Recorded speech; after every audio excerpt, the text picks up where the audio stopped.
I think we're on. We're on? I think we're ready. All right. Oh shit. Oh, shit. Today we have Bgirl Candy. Hey. How you feeling, Candy? I'm feeling good, man. Hell You're in yeah. Las Vegas. I know. What are you doing here? Yeah, I'm actually looking for places to live. Oh It's shit. looking like I might move over here. Okay. Fingers crossed everything goes according to plan. That's right. Yeah. It's COVID. Did you have to quarantine when you landed here? I know No. you're coming from New York. No, I didn't. They were pretty easy. Vegas is pretty chill when it comes to the quarantine, which is cool. But even when I went to LA a couple weeks back and they were like, nothing with quarantine. I think only if you have symptoms, but I'm good. I had COVID in December, so You had COVID? yeah. Ooh, so if you speak, just speak a little bit louder and then try to like bring it up All right. a little bit. Can you hear me? Just Can to make you sure we hear have me? you. Okay, Alright. so you were in LA. You got COVID. I got COVID. When did you get COVID? I got COVID 3 days before Christmas. Oh shoot. Yeah. Were you in New York? Yeah, and my son got it too, so it was like me and him Christmas time quarantine. No like family time. It was supposed to be in my house and it got canceled, so my whole family was like pff, for Christmas. Were you scared?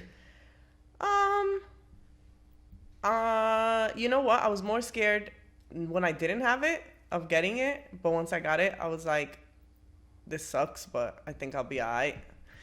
But I think I'm pretty healthy, so like my immune system. So I was alright. My son was like, it was nothing. He just ran around. Kids. The only time he complained was at night when he was sleeping. So yeah, it was good. I actually didn't expect what it was. I thought it was gonna be like a cold, but it wasn't. It was more like, it felt like I got ran over. Like when you, Whoa. yeah, like my body was mad sore, yo. Like I was like, yo, I feel like I've been in an accident or something. Or like, you know when you have one of those car accidents where like you get bad whiplash. I never been in a car accident. You never had a car accident? No. Oh. I'm a really good fucking driver though. To be fair, I think I've had one. Oh shit, that's scary. And it was actually here in Vegas. Oh, that's scary. It was actually here. Yeah, no. And no, it just felt, or let's put it this way, like if you train really hard, like you haven't trained in like months and then you train really hard, how your body feels, it felt Yeah. like that, like really sore, but there was no sniffles, none of that. Like it didn't feel like I had a cold. It just Okay. felt like I was sore. Did you have to make the phone calls to people like, hey man, I exposed you last Tuesday. Hey man, I was around you last week. No, because I've been really good about not being around people. Okay. Yeah, especially during that time. I was mostly around my family and they knew. So, yeah, no, I didn't have to make those calls. Imagine, like, hey, man, just so you know. Yeah, no, somebody did that to me For at a real? B-boy practice. Like last year during quarantine, like maybe around July or something. Yeah. We went to practice and this guy comes up to me and goes, yo, bro, I exposed you last week. I felt like he was talking about an STD. I was like, did we fuck last night? And what's fucked up is that he told me, he goes, yo, I exposed you. And I was like, okay, I didn't know what to think about it. So then I went to practice and more people came in and he didn't say it to anybody else. So I'm like, why are you just telling me? And he was really close to me. He was like, yo, man, I exposed you last week. I'm just like, bro, get away from me. And then he didn't tell nobody else. And I don't know if you're watching this, you know who you are. And the other guy in the practice, there's another guy that was watching everybody and just taking notes. Oh, my God. So I'm like, is this guy making a checklist of who they infected or what is he Yeah. doing? It was really weird. I didn't like that. That's really awkward. How would you feel if somebody told you that? Like, yo, I exposed you last week. I'd have been like, did you know you were exposing me? Were you aware? Like, because I feel like some people do it and they don't even know they have COVID. So then it's like, but if you were aware, I'd be pissed. I'd be like, yo, come on, bro. Like, what are you doing here now? What are you doing? Yeah. Like, do you still have it? What are you doing? Why are Yeah. you talking to me, man? Close. Back Like, up. last week, 7 days ago, it should be 14. Yeah. Yeah. Yeah. Yeah. Yeah, that's what I was thinking there. I was really mad. I wouldn't even go to the practice no more just because he got on my nerves. I'm just like, yo, why you just Yo, tell he me gonna be that? watching this like, damn. I'm not going to say his name, but he knows who he is probably. If you're He watching knows. this, he knows who He he knows. is. And the guy taking notes, it was devious. Not Devious from Zulu Kings, but the other Devious from Vegas. Yeah. He was in the background. Yo, Devious, I know you're watching. He was in the background, like, writing people's names down. I'm like, what is he doing? Bro, is he a COVID tracer? Have you heard of those? No. It's like people who, like, if you get COVID, they'll ask you, like, who were you exposed to? And they'll, like, take down the names. And then they'll call those people, like, are you feeling okay? You've been exposed to COVID. We've been made aware of this. My sister's a COVID tracer. What? Yeah. You just put her on blast? Is she a snitch? Nah. I don't think so. So how does that work? How does she do it? I think she calls people and she's like, I heard you have COVID. Like, you've been diagnosed. The government tells her or whatever. She works for New York's. I don't even think I should say who she works for. But anyway, she'll ask these people, like, do you need groceries? Do you need a place to stay? Do you need medicine? Are you okay? Are you going to need a doctor? But she says that, like, most of the time when she calls people, they're like, why the are you calling? Can I curse? Yeah, you can curse. Fuck that. She's like, why the fuck are you calling me? Like, you called me yesterday. And she's like, I have to call you every day and make sure you're alive and okay. And they're like, I told you yesterday I was fine. You know New Yorkers. Yeah, like, yeah. Bitch, get off my line. So, yeah, she gets yelled at pretty much. Does she make money, obviously? Yeah, she makes good money, though. Is it good money? Yeah. Enough to be like, okay, I'm a rat? Yeah. Oh, man. She doesn't see herself as a rat. She's probably over it. She probably doesn't want to call people. Well, I don't think she's a rat. I think people rat people to her, and she has to be the one that calls them and makes, yeah. So she don't tell on people. Somebody else tells on them. And then she has to call them, like, do you need something? So she's actually trying to be helpful. Yeah. But because I don't know if they do that here, but in New York, like, you get, like, your groceries delivered to you. And yeah, you can do that here. Yeah. So, or, like, you could get a hotel paid for if you have a house and no one else has COVID and you're the only one. Really? Yeah, I think things like that. Like, I'm not sure of the extent of it, but, yeah, she pretty much assists people getting help. So... But she's like, most people are, like, fine. So they're like, they're annoyed at her. She's annoyed. Wow. That's crazy. That's crazy to even think about doing. Do you think that, what about the vaccine? Do you trust the vaccine? Are you looking forward to it? Are you trying to prevent it? I'm one of these people who's like, I'm going to let y'all rock with it first and see what happens. That's where I'm at. All right, let me let you guys take it first and then. Yeah. Sometimes I think that, let's say we have 1,000 vaccines and you take one and you wait for everybody to take one, it's still that 1,000 available. So it's not like you're going to get a different batch. Yeah, yeah. Are you just waiting to see if people die in the first month of taking it before you take it? Yeah. And that's cold. I know, but hey, it's what it is. Nah, I actually just want to see, like, you know what it is? It's the vaccine people that, like, scared me. I've been vaccinated my whole life, so I can't really. Me too. And to be honest with you, as an immigrant, because I was born in Dominican Republic, like, my mom was like, I brought you to this country to get those vaccines. Like, in DR, you can't get them like we get them here. And kids were dying of, like, basic shit out there. Right. So she was like, like, I fought to get you here. And that was one of the reasons, is, like, the medical care you get in America kind of thing. So I've always been vaccinated, and I always saw it as, like, a privilege, but I think it's become such a privilege that people take it for granted, And so now you have all these people being like, vaccines cause this and autism and all this stuff. To be honest with you, I'm not going to get into all that, but it makes you scared to take anything new because you're like, well, it's new. I want to know how it's going to, like, turn out before I put it in my body. Thankfully, kids don't have to take it, so I don't got to worry about my son taking it. Right. But I just want to see, like, long term. It's not even, like, short term. It's more, like, long term. Like, is this going to So you're going to wait as long as you can? Yeah. Yeah, me too. Me too. Unfortunately, if you guys already took that shit, sorry. We're waiting to see what happens to you. Yeah, I'm like, I'm going to give you a year. Let me see if you have any. Like, does your head hurt often? Do you have a cold every 3 weeks? Yeah. Like, what's going on? My parents got it, though. Oh, wow. They're fine. They're fine? Yeah. I know some people that got it as well, and they're fine. My uncle got it, ended up in the hospital. But my mom says that him being in a hospital probably made him sicker. And sometimes I think it's also the placebo effect. Not to say that this happened to my uncle, but there's a lot of people that scare themselves into having something that they actually make themselves think because they think they're sick. I had a client that I was tattooing, and in the middle of a tattoo, she started crying, saying that she got exposed to COVID, and she was like stressed out, telling me we should stop, and I'm like, stop tripping. She ended up crying the whole time, leaving for like 2 or 3 days, was stressed out all 3 days, finding out that she doesn't have it. So she stressed herself out for the 3 days for no reason. Jeez. So I think that's not a healthy way of approaching it either. Well, apparently, like, COVID patients have a lot of not mental health issues, but part of getting COVID is, like, the mental health part of it is really bad. Because, like, I've heard of people, and my stepdad, he's an EMT, so he works in New York where it was really bad. And he was saying that people, like, psych themselves out in the COVID wards. And because it was during lockdown, you can't see your friends. You're talking to people through your iPads or whatever. They get worse because they don't have, like, human contact. And they start to just see people dying around them. So it gets them depressed.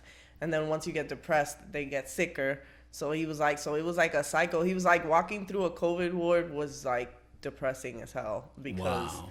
Yeah, because he's like, on top of people being sick, they're sick and they're crying in bed and like they're really sad. Whereas like, if they had maybe like a family there or something, they'd be more like positive. And I think like love is a cure. So I think like when you have someone there, like being like, you're gonna get better, but if you're sitting there like talking to people on an iPad all day, kind of, you know what I mean? And seeing people die around you. Like I remember, I think it was Po One who said that when he got it, the guy next to him was really bad, and he was like, "Yo, it was like scaring me, like I could be next," kind of thing. So imagine like that must be tough. I would say. Yeah. Well, I think that what scares people is dying, not the actual disease. The thought of potentially dying from it. Mm-hmm. Are you scared of death? Yes, but not necessarily the death, like how it happens. More so like on missing out on my son's life and things like that. That's more so it. It's not really like the act of it. It's more like I want to be around for certain things still, and I'd be sad like if I missed out on it. Okay. Yeah. Yeah. That's a crazy thought, right? Yeah. Yeah. So, sometimes I feel have these morbid thoughts that I'm ready to die at any time. Mm-hmm. And I always think about other people and how comfortable they are with that thought of, are you ready to die? You know, like that's a weird thought, but I guess what I'm trying to say is like, because I'm ready to die, I live every day to the fullest, and I'm so grateful for everything that if I was to die, I'm okay because I enjoyed it in the moment. So then I feel like maybe that gives me some peace of mind, but maybe some people aren't okay with that idea yet. Mm-hmm. So maybe that's where the fear comes from. Yeah. Yeah, I think you could go either way. Like you said, really fearful or really grateful. And I feel like I could go towards the fearful. Like I said, like, oh, I'm going to miss out. So, but because I'm like that, because I think those thoughts, I remind myself, like, you need to be grateful for every moment. Like, I wake up every day and I'm like, I'm so grateful I made another day because I get to be with my kid. Like, I'm grateful for every moment I get with him. You know, and once you start being grateful, I feel like that is a game changer too. Like your life improves in terms of like, not like all of a sudden things start going well, but I feel like you just have a different perspective.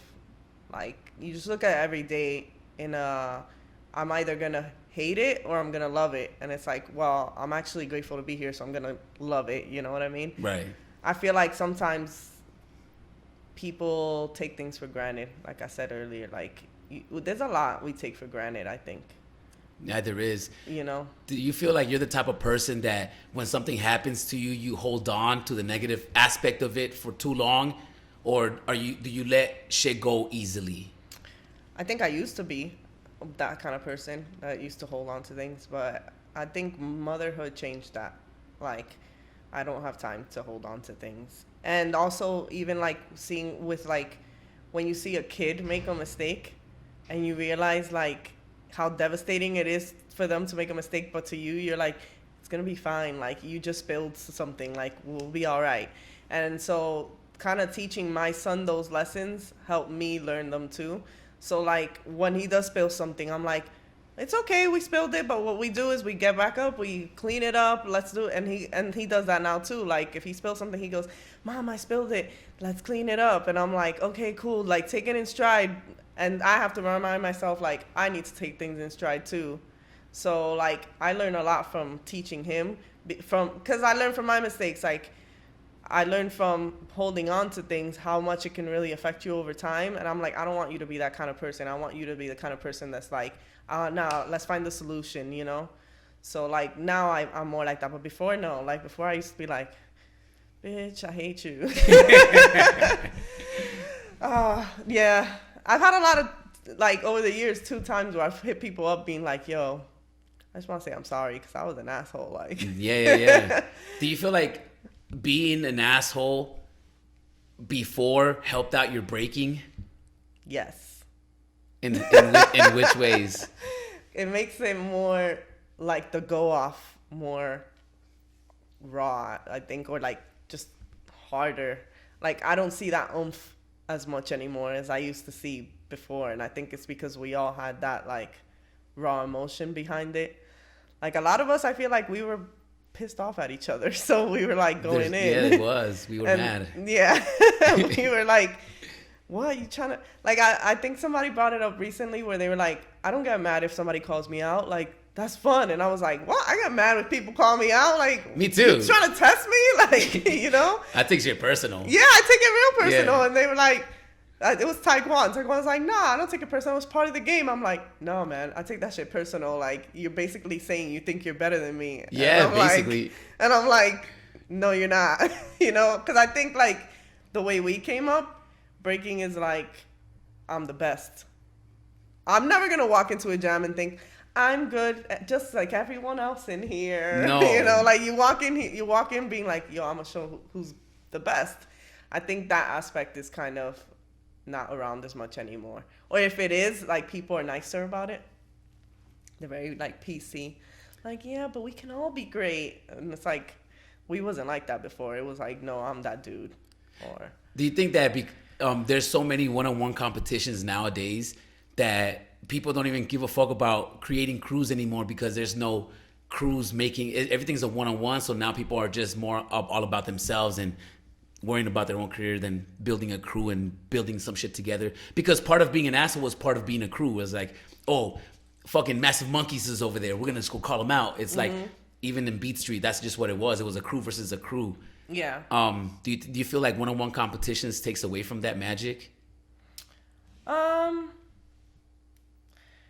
Yeah, kind of. I feel like crews aren't like what they used to be. I feel like they're more like organizations now. They're more about, like the ones I hear about are like brands, not really like crews, like you said, like Massive Monkeys, or like the ones that are still around, like MZK. I feel like those are the ones that are more representative of what a crew is. And I like Rad too for that reason, because they have that, you could tell like they have a vibe and a camaraderie about them. But yeah, I think generally the commercial side that's come out of breaking has the one-on-ones, just the branding stuff has kind of not killed it off, but changed the dynamic of what a crew is.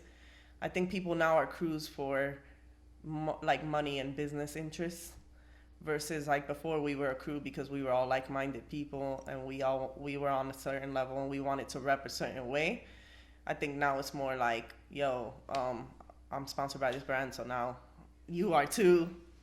We're a crew. That's different, you know? It could be 2 people that are totally different people, but because they are representing something similar than like a brand, they've come together. I don't feel like it's as natural. Is it wrong? No, it's just different. Do you think that, for example, if I was a kid coming into the game now, I'm going to look to, as a crew, like names Monster, Red Bull. That's what I look up as a crew because that's what I see, like these group of all-stars.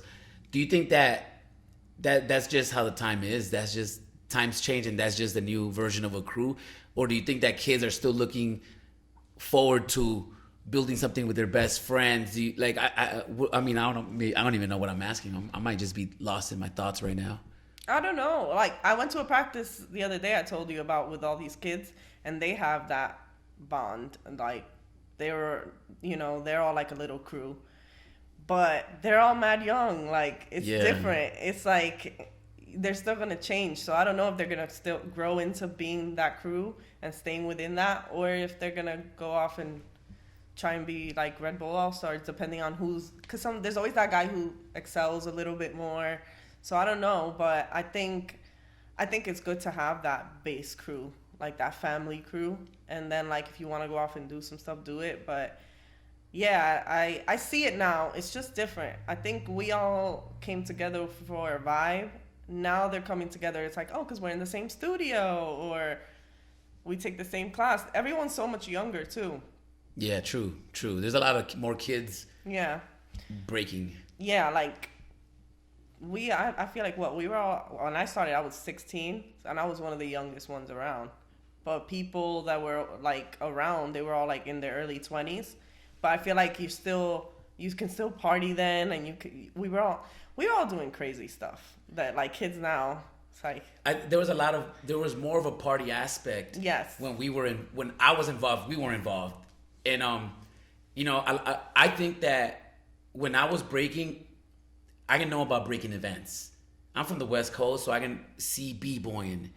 We were just breaking, and we were just going to parties, randomly breaking. Mm-hmm. So when I saw somebody break, it was a surprise. It was like, oh shit, I'm gonna see somebody. Oh shit, I'm gonna see somebody. It was exciting. Now, I feel like kids know they're gonna go see a b-boy. So like that element of surprise is gone.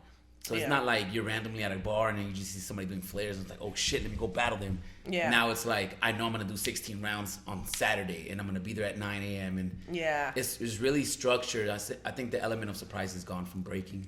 Yeah. I remember going to jams and being like ready for the battle to be over because I was like, I want to go cypher, Yeah. So we do our battle and sometimes you wouldn't even watch the other ones. You'd be like, bye. Like, that's not my crew. I'm not going to watch it. And you'd go and cypher. Whereas now it's like, that's gone. Like there is none of that, and I think also that's why ciphers are kind of whack now. Sorry, I know people are gonna get mad at me. There is no ciphers, but when they do happen, it's like people are like fighting. Like there's no like, I don't know. Again, for lack of a better word, vibe. Like there's no energy exchange. Whereas like before there was like you knew this is not my cipher level. I'm not going to go into this cipher because there's like some heavy hitters in here. You knew your place. Now you would be in a cipher and it just be anybody jumping in. They don't care if they ruin the flow.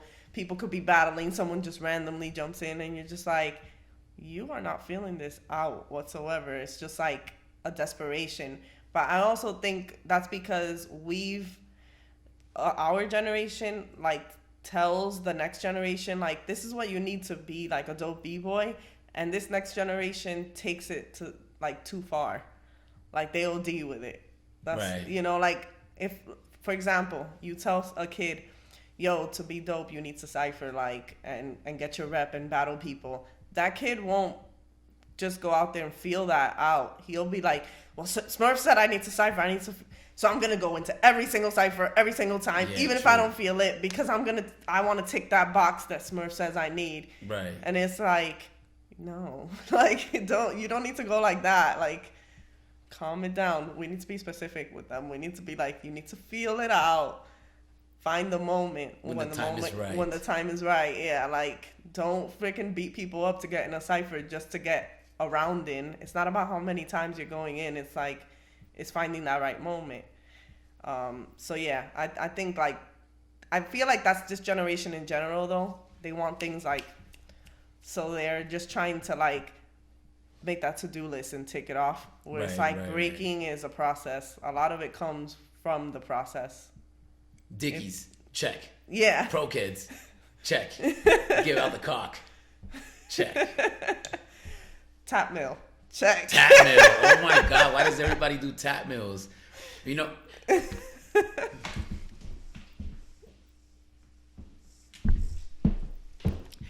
On the live stream that I had last week, everybody kept talking shit about the B-girls in the US not being as good as the B-girls in Europe. Right. What are your thoughts, Candy? I think you have to realize the differences between B-girls in the US and how they train, and B-girls in Europe and how they train. And this was even during my time, it was like this. I remember meeting like AT and Taya and them being from Flomo, well, formerly. And I would be like, how do you practice? And they'd be like, oh, we practice every day. There's like a center that Finland has for people that you can just go to and practice at. And I was like, y'all get to practice every day? Like, what? And I was like, damn, that's not fair. Because in New York, it was like a struggle. Like, first of all, to get to practice, an hour and a half minimum.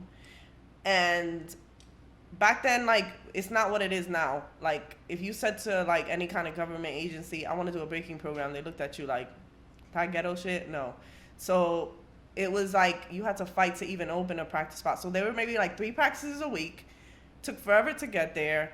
And parents probably didn't support breaking at that point. So it was like you were doing it and you were getting, like, smacked when you got home. Like, I did. I got smacked up a few times. So it was like, yeah, so then it's like someone practicing 3 days a week versus someone who practices 5 days a week on a nice floor with a gym right next to their, like, practice spot is obviously this person's going to get better faster than this person. Plus, because you're not breaking on nice floor or whatever, you're doing more footwork, you're doing more. So then, like, it's a reflection of, like, where you're coming from. So back then, that's what it was. I feel like, yeah, they were better at certain things, but then, like, there were aspects of New York you couldn't get, like the feeling, the rawness, the every time I'm breaking with like a oomph because I don't get to do it all the time, you know? Right. So there's that. Whereas now, I think the difference is the way people are being taught. I feel like in Europe, it is really encouraged to get power and stuff like that first. And then you kind of, I feel like they go backwards. They start with the hard stuff and then go into the foundation. Yeah, they'll learn foundation, but it's like more drilled. Where I feel like here, by the looks of it, people are still doing it footwork then power. So it becomes like, I feel like it's a harder mountain to climb. If you get the hard stuff first, the easy stuff is easier to get. But I don't think footwork is easy. I feel like the motion of footwork is easy once you drill it, but getting actually good footwork is hard. It's hard. Footwork is hard. Yeah. But Europeans have, I mean, I'm just maybe talking about Russian and Ukraine. Everybody out there has mad footwork, especially the B-boys and B-girls. They both have it. Yeah, but if you've already got your upper body strength from doing power and freezes and all that already, True. Your footwork will be easier to get and smoother because you've got the upper body strength versus starting from footwork and trying to gain that strength and then doing power. It's a different flow, but the feeling again is different. Like, I feel like sometimes I watch people, certain European B-girls, and I feel like I'm not getting like the feeling. I'm getting very like what's the word? Calculated round. Right. Versus some of the girls here are really just like going off still and just trying to like shine in that moment or whatever. But it's not everybody. Like, I feel like slowly we're doing this, which is kind of good, but at the same time it's not, because I like knowing where you're from watching you break. Right. Like, we could. If I saw you back when I first met you, I could be like, yo, he's from Cali, or she's from New York, you know? I feel like we're kind of losing that, like, I don't know what to call it. It's like that hometown feel. That hometown. Well, maybe now because of the internet, everybody's from everywhere. Yeah. Like, you could be from LA and just grow up watching nothing but fucking footage from Florida and shit because the internet provided that for us. Okay. Sometimes I feel like maybe Americans, and not just B-boys and B-girls or anybody specific, but just Americans in general are lazier people. Sometimes I feel like we're lazier than other countries just because we have it maybe not so easy, but we feel entitled and privileged and shit. So maybe I think that has a lot to do with it. Like, we feel like we don't have to work as hard. Maybe I'm just talking about for men because I'm lazy. You know, sometimes I don't break ever. The last time I break was at Fleas and shit, and I did that 365 days. Right. And then 20, 30 minutes into it, I was outside of his house throwing up. I just couldn't do it. I was just like, fuck. I haven't moved in fucking a year. And after that, I was like, oh, I'm gonna break every day. I'm gonna break every day. And I wake up the next day and it's been fucking 2 weeks and I haven't done shit. Yeah. So sometimes I feel like when I look at Europeans or like people from other countries, they like, except for Snap. Shout outs to Snap. But besides Snap, nobody puts in as much work as any, like, I follow a lot of Russians, especially Russians, like the dance schools, and I just see that they're up early. They're actually Moy and Break Free, those guys are doing those trainings. But I feel like in general, Americans are lazier. And do you think I have a point, or do you think I'm tripping? I think Americans are more of feelers, and they're more doers. Is that a nice way of saying lazy? That's a nice way. Because I'm an American. Yeah. And I feel like we have more flavor. Yeah. Because, you know, our culture, I mean, it came from us, I guess, from New York. I'm just imitating what B-boys did. I don't even think I'm a B-boy. I'm just celebrating what B-boys did, really. You know, I wasn't there in the 70s. I'm not from New York. I didn't even start breaking knowing what B-boying was. So I'm not really a B-boy. I'm just trying to imitate a B-boy. You know, and that's really what I'm trying to do. So, but I feel the same way. I feel like, yo, we just got it. We think we have it, but then you end up being in the fucking cypher with all this fucking theatrics and you can't fucking break. And I feel like a lot of Americans do that and we get away with it. Yeah, I think you're right. I think we are lazier, but I don't think we're lazier on purpose. I think it's just the circumstance of it. And I feel like because you go to these other countries and breaking is some next shit. Like, people respect it, like, on another level. Like, and like I said, they'll just have more access to actual training and whatever. So it's like, yeah, if you have that kind of access, you're gonna train harder. But I feel like with us, like, we have to just like argue to tell people it's actually something cool. Like in America, if you tell like a kid down the street, like, I break, they're like, oh, my uncle used to do that, you know. And It's like, it's a joke. But in places like Europe, like, these people are like considered athletes and they're getting like paid to just be B-boys and B-girls, and like it's looked at as an art form. Like in the UK, it's in theater, and it's like it's respected a lot more. There's like theater companies based just around breaking. True. You know, so it's like, I feel like even parents like go to jams with their kids and like encourage them. Not my mom still goes like, you still doing that for real? My mom's never been to an event except one time when I threw an event and she was in town for it. But my mom really, when you were talking about you got smacked when you were a baby, my mom used to beat the shit out of me when I used to try to do street shows in Venice. I was like 14. Damn. And then, you know, I would skip school to go dance with animation and just do whatever the fuck I wanted. Come back home, she thought I was in school, and then her coworkers or somebody she would know be like, we saw your son out there. And that's when she would like flip out on me. But it was like that, where we weren't supported. But that was our generation. What about this generation? A lot of kids get support from their families as of like the past 10 years. So these kids got no excuse.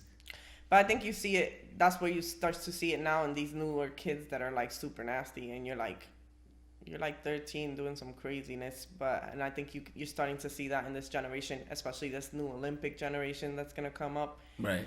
You're going to start to see that now. And I feel like even the B-girls of this next generation are like Snap, that are like training really hard.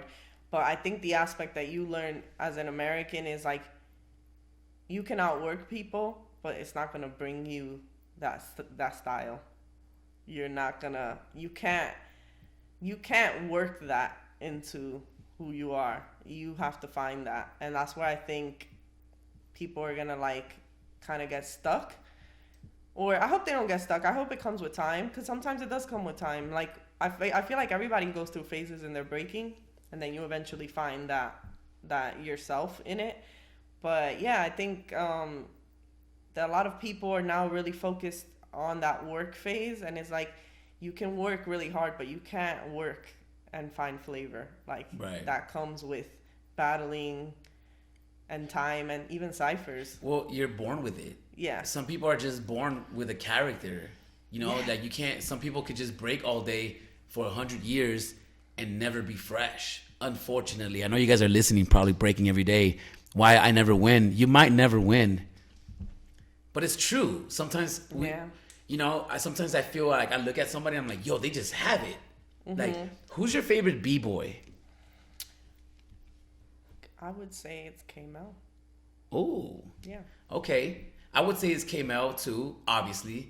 But I'm talking about like currently. Like currently active. Because obviously K-Mel is gonna be hands down, like, forever. Yeah. There'll never be another K. But as far as people breaking now. People breaking out. Who do you enjoy watching?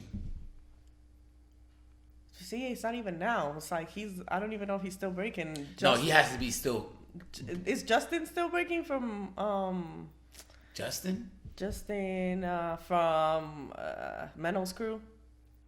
Oh, the little kid. Yeah, well, he's not a little kid no more. Justin Bieber. Yeah. Yeah, he's still breaking. Yeah, I used to enjoy watching him. Okay. Yeah, like, that's a kid that, like, his body moves a certain way. So, like, he'll still be doing all the moves he's being taught. But because he's going with who he is, you could see it. Like, in his, like, he would do these crazy swipes that would be, like, bridgy kind of thing. Yeah. And I'd be like, ooh, like, you know when you get that? You like that flexible style?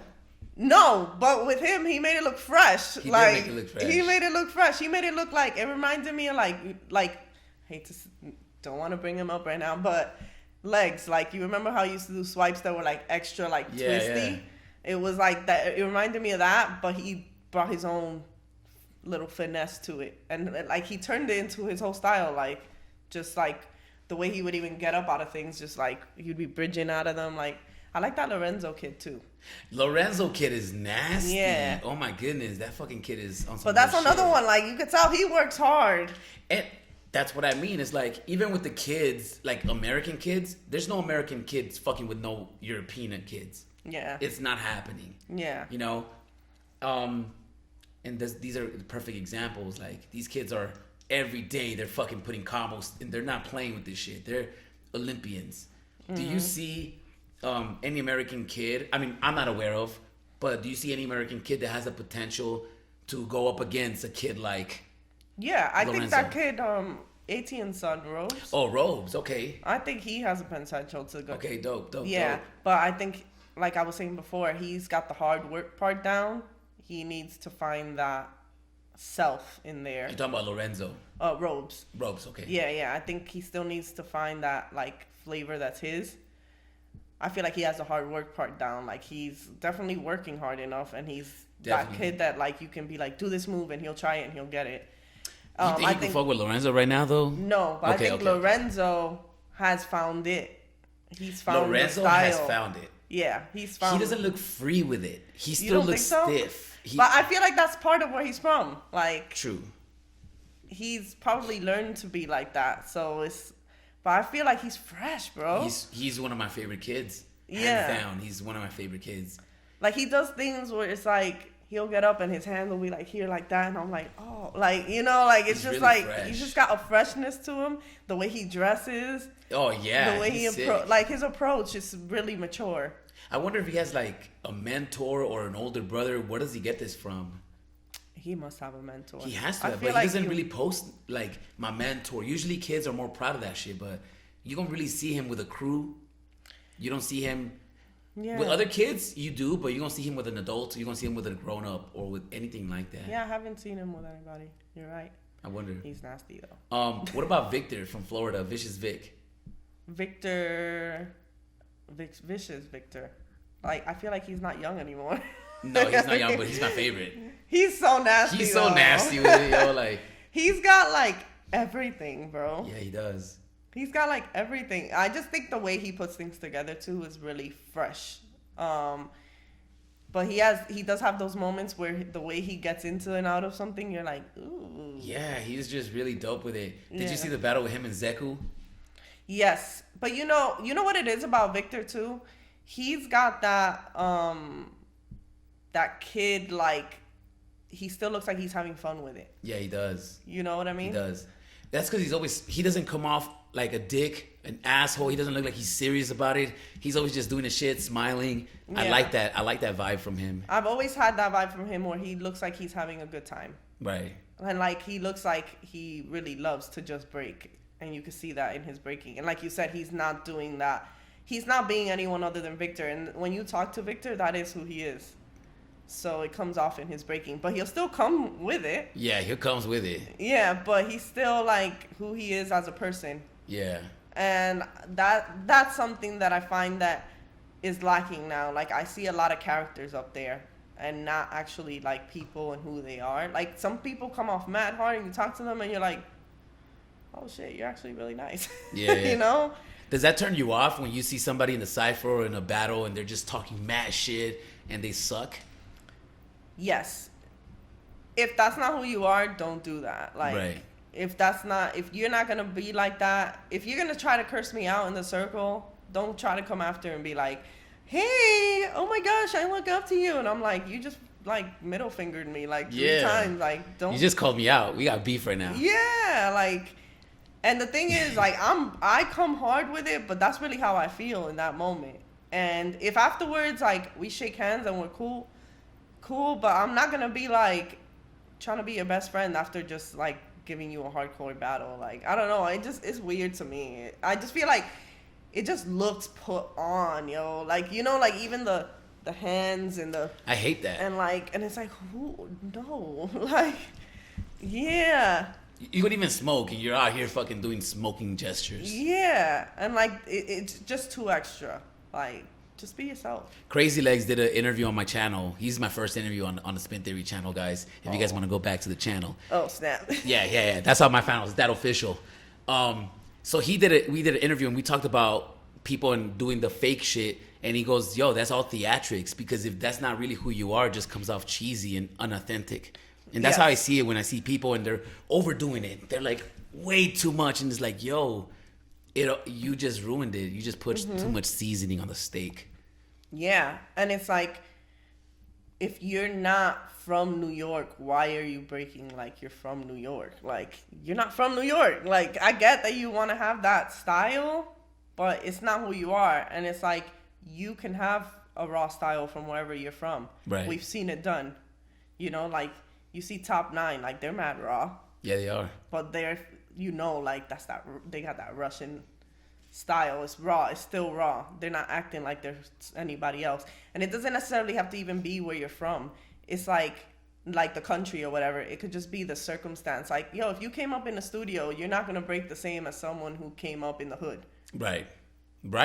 You know, and as someone who learned by watching something versus someone who took a class, you're not going to break the same. And that's okay. Like, it doesn't make you less of a b-boy because you've come from a studio, even though back in our day it did. Yeah. To me, it was back in the days like that too. Yeah, like back in my time, I was like, oh, you a studio b-girl, like you had it easy, like whatever. If you had headshots, I thought you were trash. Yeah. I'm like, oh, you got headshots, bro? Yeah. But everybody in LA was Hollywood like that. Or like if you had like a gymnast background, it was like. Oh, for sure. Why is that, Candy? Why is it that when you have a gymnast background, it makes you look corny? I think it's because it's too like, it's too clean. Do you think that a b-boy and a b-girl need to be a little bit dirty? And it's not even dirty. It's like free.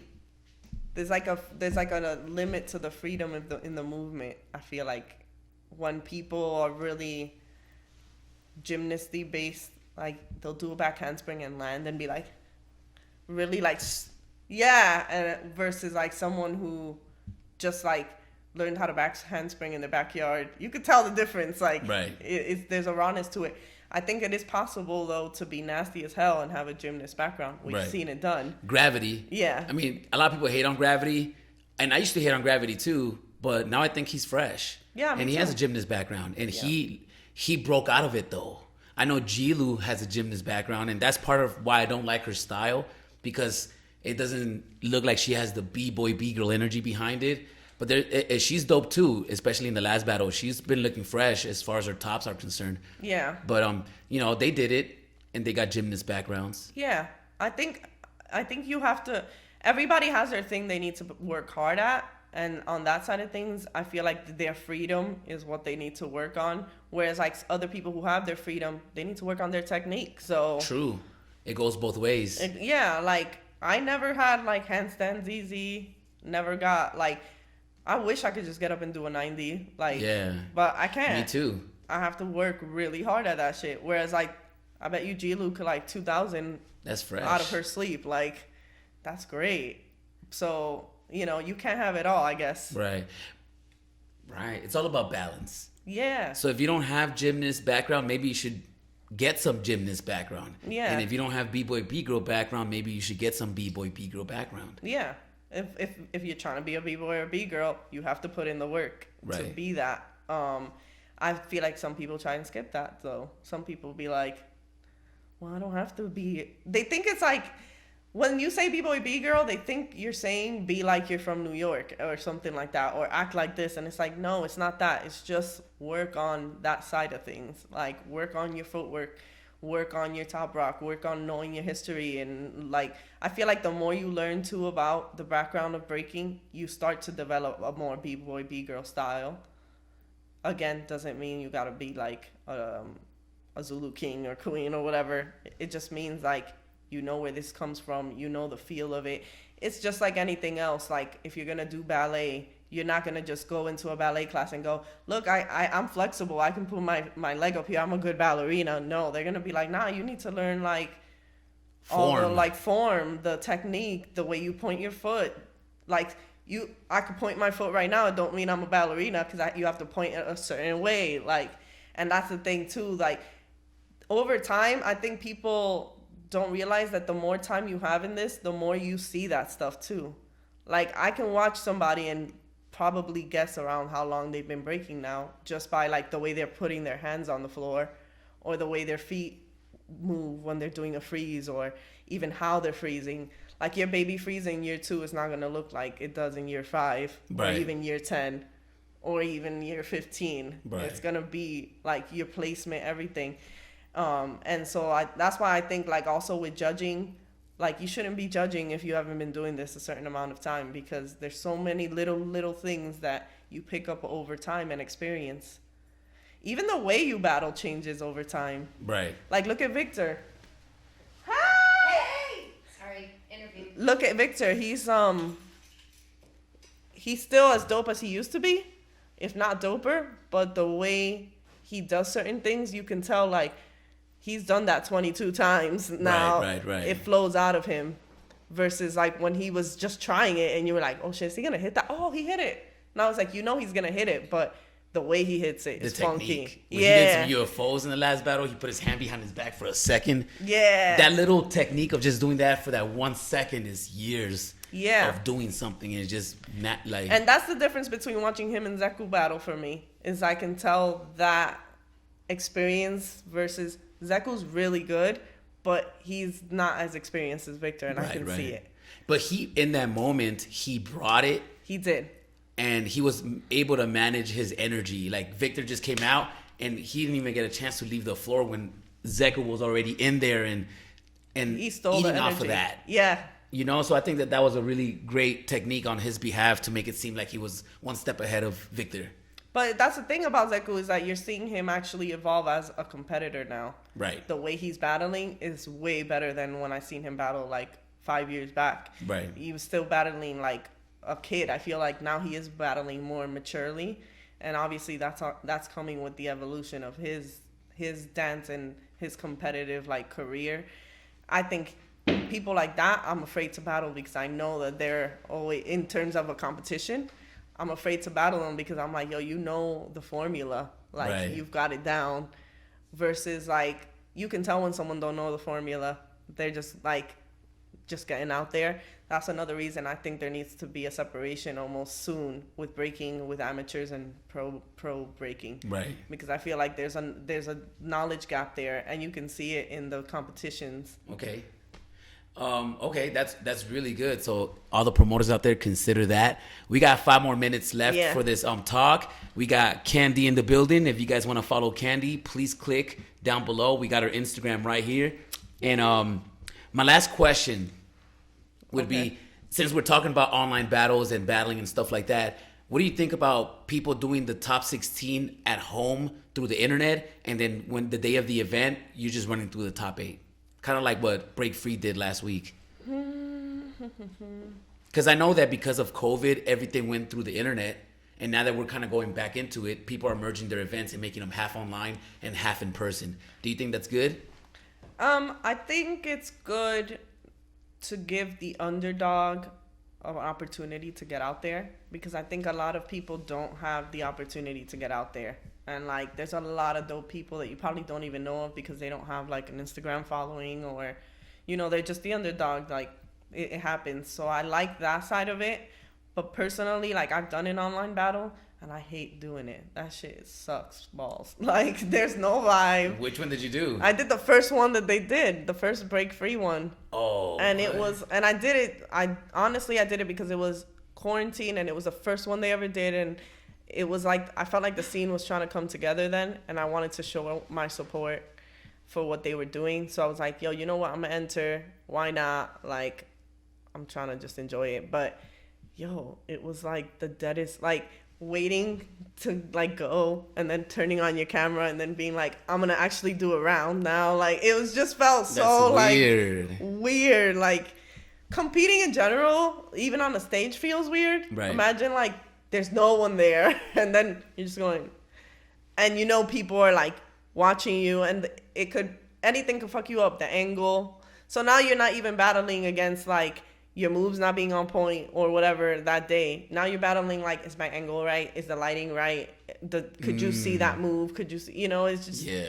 I don't like actual online battles, but I see the purpose for them. Right. And I can appreciate it. And if you do like them and they're good, go for it. But I do think at some point, yeah, I'd rather have it be halfway at home and then you do it in person than fully all be online. I'm going to play devil's advocate because there could be a kid in fucking Zimbabwe that can now enter the competition that didn't have a chance to enter it before because he couldn't make it to the event. So now he gets a chance to be involved and hopefully make it to get flown out, because they're flying people out now. If you make it at home, they'll fly you out. So now you expose more people to the event because not everybody can make it. Anybody can contribute a video. Yeah. And that's why I said, like, I like that aspect of like the underdog. Like the girl who won that first Break Free, she was like, I think she was from Indonesia. Her name was Cindy. Yo, she was nasty. Like, really? Yeah, like, damn, shout outs to Cindy. Yeah, yo, she was nasty. Like, when I saw her, I was like, yo, I would have never known about this. What makes a B-girl nasty in your eyes? She was mad raw. Her foundation was on point. Okay. But she had like power still. But she combined it in a way that wasn't like she was fully just a power move person or footwork. Like, she combined it and it flowed. And she had flavor, like, but it was her flavor. Like, she wore a hijab the whole time too, which I'd never seen before. What? Yeah, yo. So it was really fresh. Like, I was just, it was nice to see someone come out of the woodwork and beat all the names too. Like, cause you never see that. So yeah, I think if you are gonna do that online platform, use it and use it to the advantage of like showing people love too, like within the scene, like get different judges too. Like, I see the same people judging all the time. Like, now you have the opportunity to reach out to someone who might be far away. Like, Poe's in Australia, use Poe. Like, you know what I mean? Like, I feel like before we were limited on that level. So if you're gonna do online, do it to the best ability and fresh. Get people. The first quarantine battle, I saw Mad Max entered it. And I think I saw her have a different background each round. So she would have a background, and when it was the next person, she would run around the block and have a different background. That's fresh. And she was doing that the whole battle. Like, each round had a different background. And I was like, that's when I started paying attention to her. I like Mad Max a lot. Yeah, she's one of my favorites. Yeah. I think if I did it again, I would definitely be like, I need to do it on a level where I got like a good camera and whatever. Right. But even if you don't have it, like, get out there, man. Like, you never know. Look at that girl, man. Cindy, she won. And I was like, never seen her. I seen a girl actually from Africa. She was fresh too. Like, I did the Bgirl City battle. I judged that. Okay. They had a girl from Africa that was like, again, raw flavor, like African flavor. Like I was like, yo, this girl's sick. Like, fresh. Yeah, so More and culture. she had her room, just her bedroom, Sick. and you could tell like she was just using her phone, but she smashed it. So Fresh. So if it gives people like that an opportunity, why not? Like now, all of a sudden, I know that Latin America is full of B-girls. I didn't know that. Before. Yeah, no, that's me too. I've been looking at a lot of B-girl battles. Argentina, every country has a lot of B-girls. Yeah. So that's pretty exciting. So yeah, make it hard for people to be famous because there's so many good people. Yeah. Yeah, true story. You know what I'm saying? Well, fuck, Candy, I really appreciate you being here. Yay, I can get a chance to talk to you about all the crews you're involved in, what you look for in a battle, who you think is the wackest B-girl. We can get into none of this shit. Damn. Well, we're going to get into it next time. Yeah. Oh guys, if you guys liking the content, please like and subscribe. If you guys got any questions for Candy, please drop them down below. And hopefully she goes on there and answers them herself. All right, I'll have a look. Yeah, don't ask me no crazy shit, though. No crazy shit. If I didn't ask it, don't ask it, guys. Thank you, Candy. Thank you for having me. I appreciate you. Thank you. Peace. Peace.